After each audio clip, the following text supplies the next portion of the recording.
Bismillahirrahmanirrahim. Assalamualaikum warahmatullahi wabarakatuh.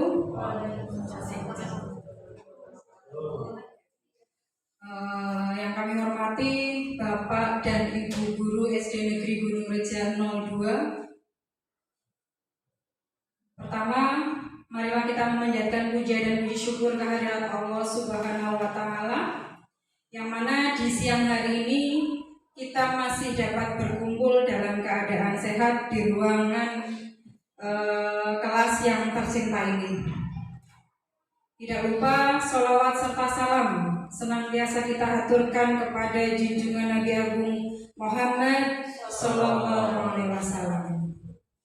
Bapak Ibu yang kami hormati, yang pertama saya mengucapkan terima kasih atas waktu Bapak Ibu semua, meskipun saya yakin hari ini banyak sekali kesibukan, banyak sekali kegiatan, banyak sekali tugas yang harus Bapak Ibu selesaikan. Tapi hari ini Bapak Ibu semuanya menyempatkan waktu,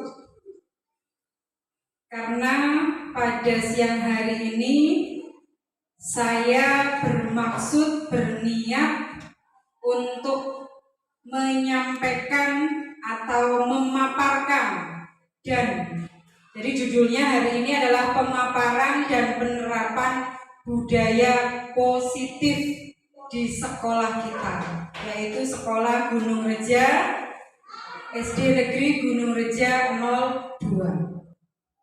Bapak Ibu yang kami hormati, sebelum saya ke materi, jadi hari ini saya akan menyampaikan pemaparan tentang budaya positif. Yang pertama, Bapak Ibu semuanya, budaya positif itu adalah budaya merupakan perwujudan dari nilai-nilai atau keyakinan universal yang diterapkan di sekolah. Budaya positif dapat mendorong murid untuk mampu berpikir, bertindak, dan menciptakan sebagai proses memerdekakan dirinya, sehingga murid mampu mandiri dan bertanggung jawab. Konsep budaya positif itu ada 7, Bapak Ibu, nanti prosesnya.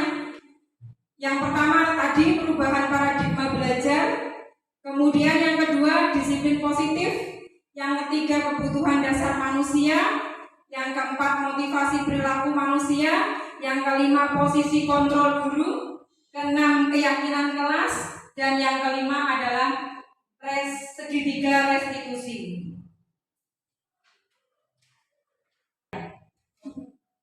Pembelajaran dengan paradigma baru itu adalah merupakan pembelajaran yang dirancang berdasarkan prinsip pembelajaran berdiferensiasi, sehingga para peserta didik belajar sesuai dengan kebutuhannya berdasarkan tahap perkembangannya sesuai teori psikologi modern untuk mewujudkan profil pelajar Pancasila. Ini yang pertama adalah pembelajaran dengan paradigma baru. Kedua adalah tentang disiplin positif.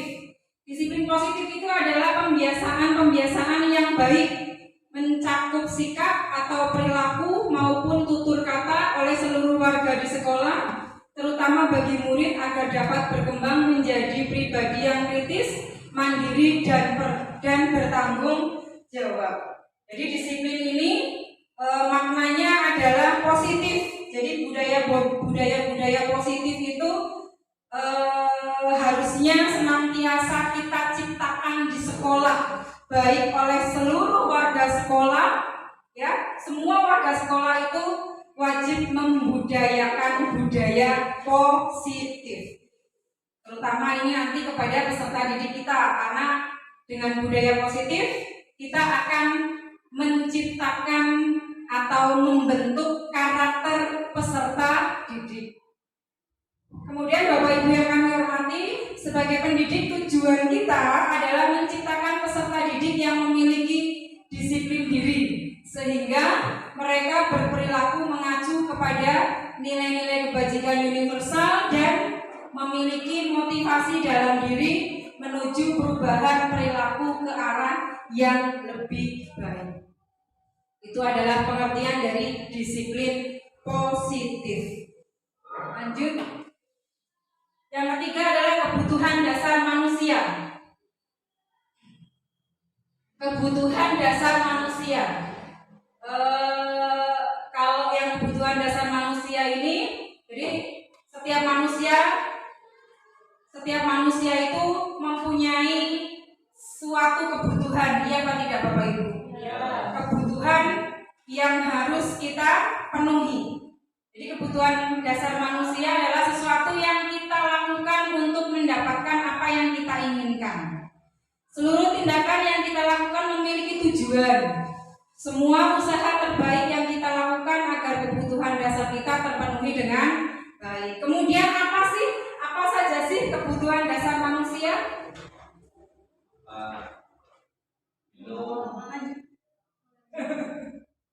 Ya, ini Bapak Ibu, kebutuhan dasar manusia. Kebutuhan dasar manusia yang pertama itu adalah bertahan hidup. Ya, bertahan hidup. Untuk bertahan hidup ada beberapa syarat atau kebutuhan yang harus kita penuhi untuk bertahan hidup. Apa saja? Ya, betul. Makan, minum, pakaian, tempat tinggal, rasa aman, betul, dan kesehatan. Kemudian kebutuhan dasar manusia yang kedua adalah kasih sayang dan rasa diterima. Tidak ada orang yang kepengen tidak disayang. Tidak ada orang yang tidak ingin disayang. Pasti yang namanya kebutuhan disayang, kemudian kebutuhan dicintai, itu adalah kebutuhan yang manusiawi, yang semuanya kita sebagai manusia itu pasti membutuhkan. Dan rasa diterima, diperdulikan, kemudian rasa berbagi, kerjasama, dan menjadi bagian dalam sebuah kelompok. Kemudian kebutuhan dasar manusia yang ketiga adalah penguasaan. Penguasaan ini terkait dengan harga diri Bapak Ibu. Harga diri, keinginan untuk dianggap, kemudian keinginan untuk memimpin, keinginan untuk menunjukkan bahwa kita berprestasi, kemudian keinginan untuk diakui dan didengarkan sesuai dengan kata hati kita masing-masing. Kemudian yang keempat, kebutuhan dasar manusia, yaitu tentang yang keempat itu adalah kebebasan. Kebebasan ini contohnya mandiri. Jadi kita itu pengen apa-apa melakukannya dengan sendiri, mandiri. Kemudian memiliki pilihan. Setiap orang memiliki pilihan, mau ke kanan, mau ke kiri, mau ke depan, mau ke belakang. Itu termasuk kebutuhan dasar manusia. Mencoba hal baru dan mampu mengendalikan arah diri kita masing-masing. Kemudian yang kelima atau yang terakhir, kebutuhan dasar manusia yaitu tentang kesenangan. Kesenangan, contohnya kalau pada anak-anak, bahkan orang dewasa sama lah ya, kita butuh waktu untuk bermain, bercandaria. Kebutuhan dasar manusia ini terkait dengan 3 poin penting Bapak Ibu. Yang pertama adalah hukuman, kemudian konsekuensi, dan yang ketiga adalah restitusi. Ini nanti terkait dengan apa yang akan kita lakukan atau akan kita bahas ya, tentang keyakinan kelas, kemudian tentang bagaimana kita menyelesaikan masalah-masalah terutama anak-anak didik kita nanti di sekolah. Yang pertama Bapak Ibu, hukuman. Sifatnya itu tidak terencana atau tiba-tiba. Kemudian bersifat satu arah. Maksudnya bersifat satu arah ini tidak berpihak pada anak gitu loh. Jadi apa ya, bisa dikatakan searah itu maksudnya hukuman itu ya untuk anak. Kemudian kita memberikan hukuman juga tidak apa ya, tidak melihat kondisi anak seperti itu. Terus yang terakhir berupa hukuman fisik atau psikis. Jadi Bapak Ibu sadar tidak sadar kita itu sebagai seorang pendidik kadangkala ketika kita memberikan sebuah hukuman itu biasanya terkait dengan fisik atau psikis. Psikis itu tahu nih Bapak Ibu apa itu? Mental, ya, mental anak. Kadang fisik suruh lari-lari ke lapangan, kadang kita memberi hukuman suruh jongkok berapa menit, kadang suruh menyapu kelas, membersihkan halaman, kadang juga kalau sudah terlalu berat anak-anak kita dihukum membersihkan toilet, ya, berupa fisik lah ya. Ya. Kemudian yang kedua adalah konsekuensi. Konsekuensi itu syarat yang pertama adalah terencana, kemudian disepakati sesuai dengan peraturan. Kemudian yang kedua, murid tetap dibuat tidak nyaman. Bahkan di situ nanti arahnya justru malah dendam kepada gurunya. Kemudian yang ketiga, sikap guru selalu memonitor murid. Pokoknya guru benar dewek.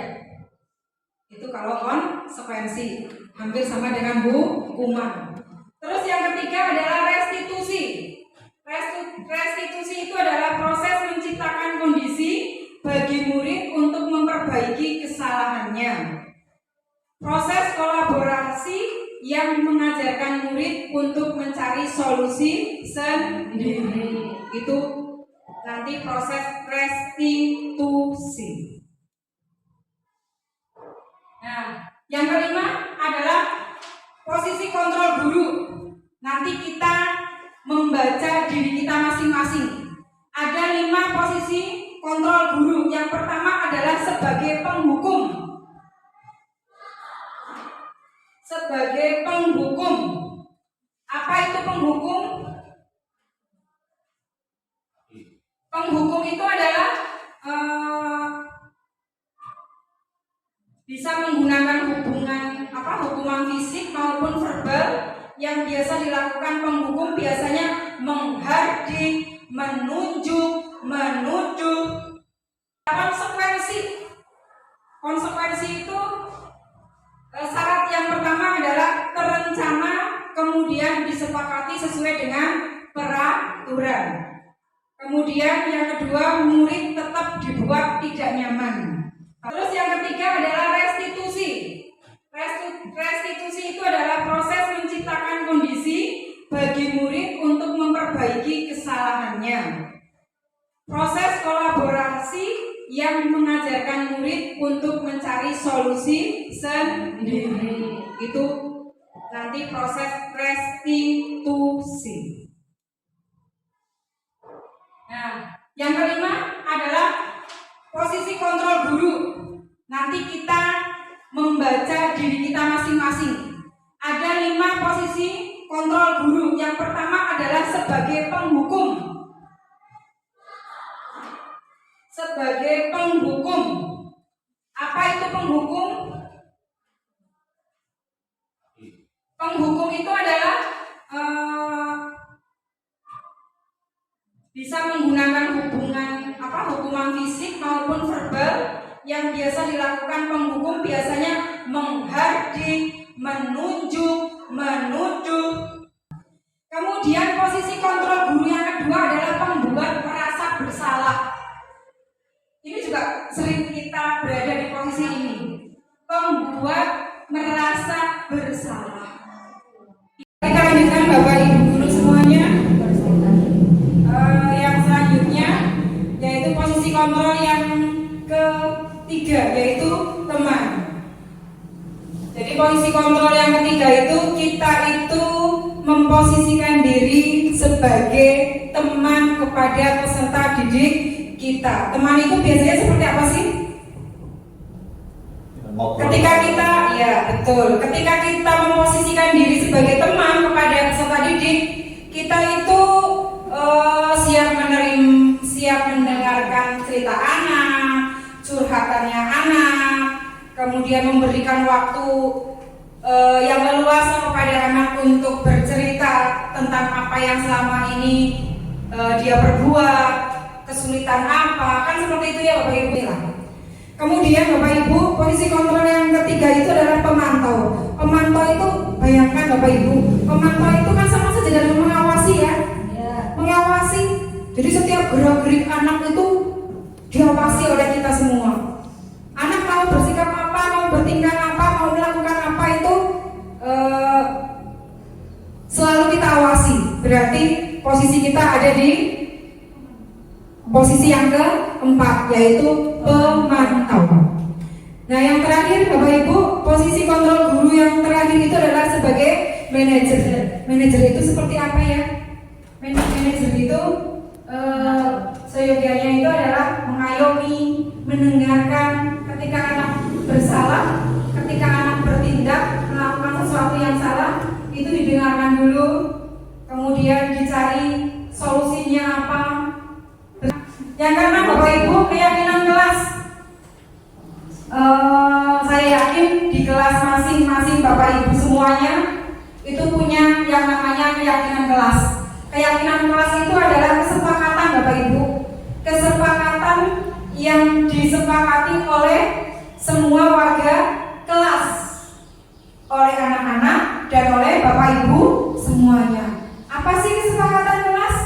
Ya sesuatu aturan yang disepakati oleh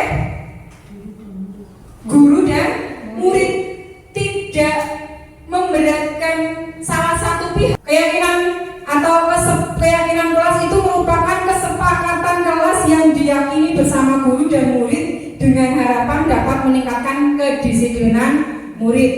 Keyakinan kelas berupa pernyataan universal dibuat dalam bentuk positif dan bersifat abstrak. Keyakinan kelas hendaknya tidak terlalu banyak sehingga mudah diingat dan dipahami. Semua warga kelas ikut berkontribusi dalam pembuatan keyakinan kelas lewat kegiatan mengutarakan pendapat. Bapak Ibu semuanya dari kelas 1 sampai kelas 6, masing-masing kelas kan sudah punya keyakinan kelas, dan itu disepakati bersama dalam satu kelas, bersama dengan anak-anak dan bersama dengan guru.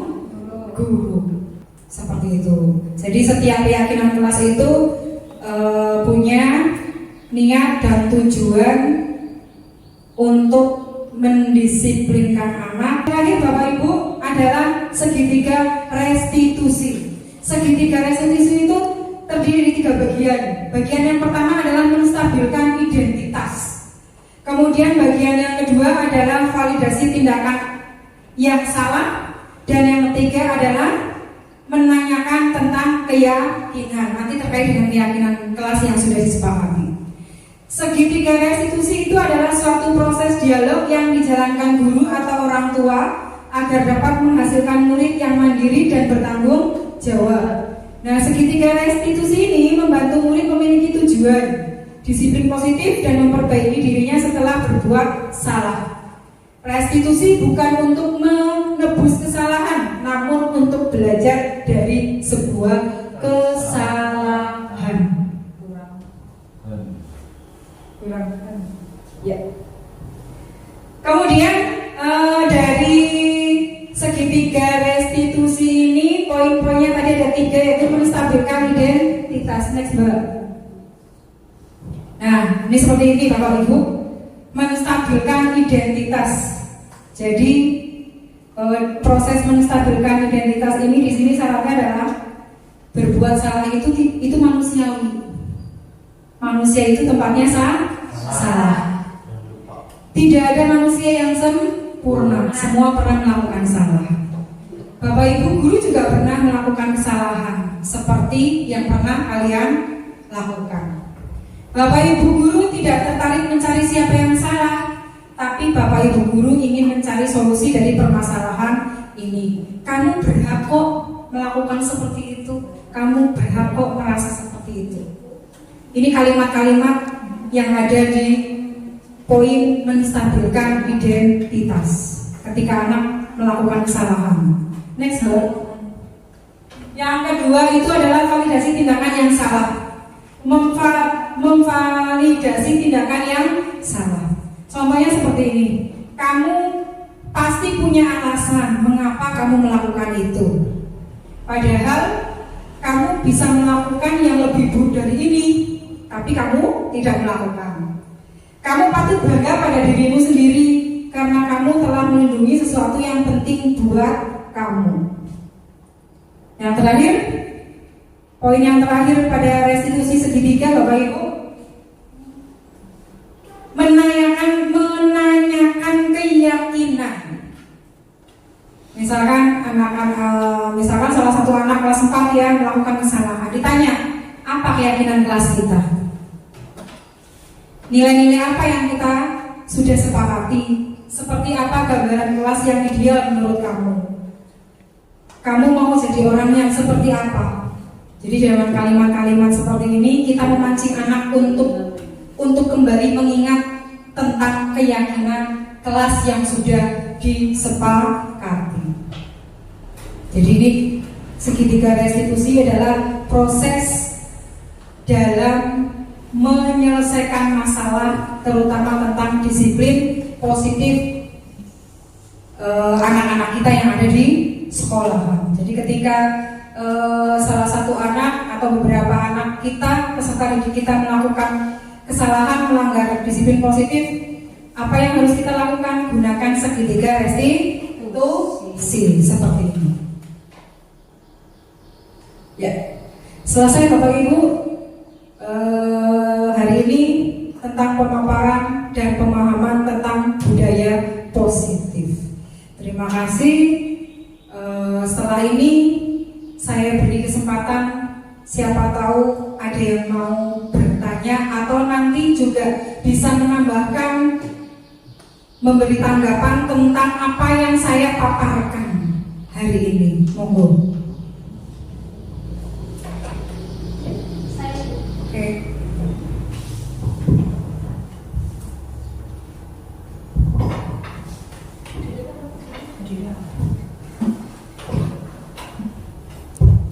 Ya, baik. Terima kasih untuk waktunya. Saya izin bertanya, apakah sistem pemberian hadiah membuat anak disiplin? Ya, baik. Terima kasih.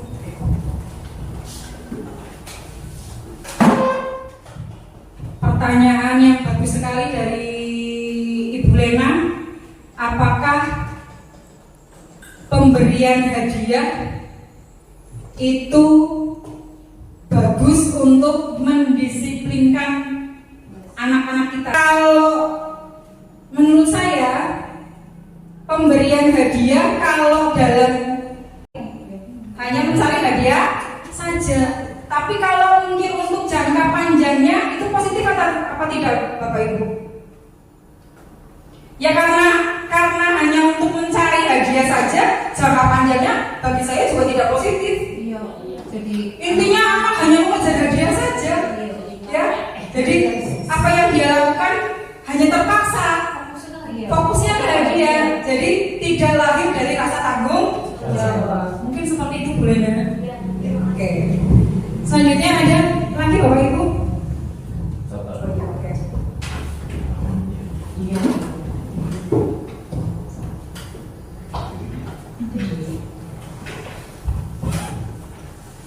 Ya, sebelumnya Assalamualaikum warahmatullahi wabarakatuh. Ya, terima kasih atas pemaparannya Bu Kepala Sekolah. Ya, pemaparannya sangat bagus sekali terkait dengan budaya positif yang nantinya budaya positif ini di sekolah akan menimbulkan atau menciptakan suatu karakter yang baik terhadap siswa. Tetapi dalam masa itu, dalam tahapan itu, terkadang kita itu mengalami, misalnya di dalam keyakinan kelas tadi, di dalam keyakinan kelas tiba-tiba ada anak yang melanggar keyakinan kelas. Terkadang jiwa kita atau sikap itu emosi, kadang-kadang muncul sebagai manusia, kadang timbul emosi. Nah, bagaimana sikap kita itu agar tetap lancar dan tetap tenang dalam menghadapi keadaan tersebut, agar kita tetap dapat membiasakan yang tadi, disiplin yang positif seperti itu. Terima kasih.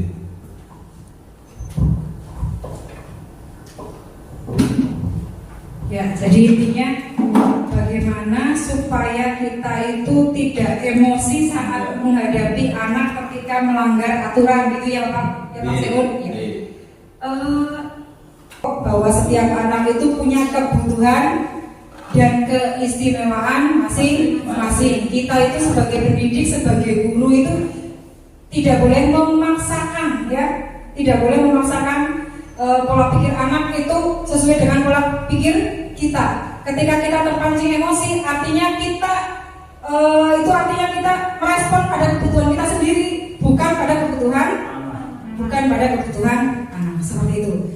Yang jelas, ketika kita emosi, kita harus bisa mengontrol diri kita masing-masing. Kontrol di emosi kita masing-masing. Tenang, dan tenang. Setiap masalah pas solusinya. Seperti halnya pada anak-anak kita, pada peserta didik kita. Setiap anak punya keistimewaan.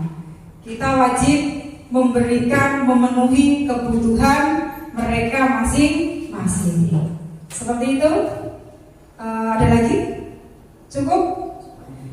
Kalau cukup, terima kasih untuk hari ini pemaparan dan pemahaman tentang budaya positif. Mudah-mudahan apa yang saya sampaikan bermanfaat bagi kita semua. Kurang dan lebihnya mohon maaf. Terima kasih atas waktu yang sudah disempatkan oleh Bapak Ibu semuanya. Apabila saya ada kekurangan dalam penyampaian materi ini, saya mohon yang maaf yang sebesar-besarnya. Terima kasih. Wassalamualaikum warahmatullahi wabarakatuh. Waalaikumsalam.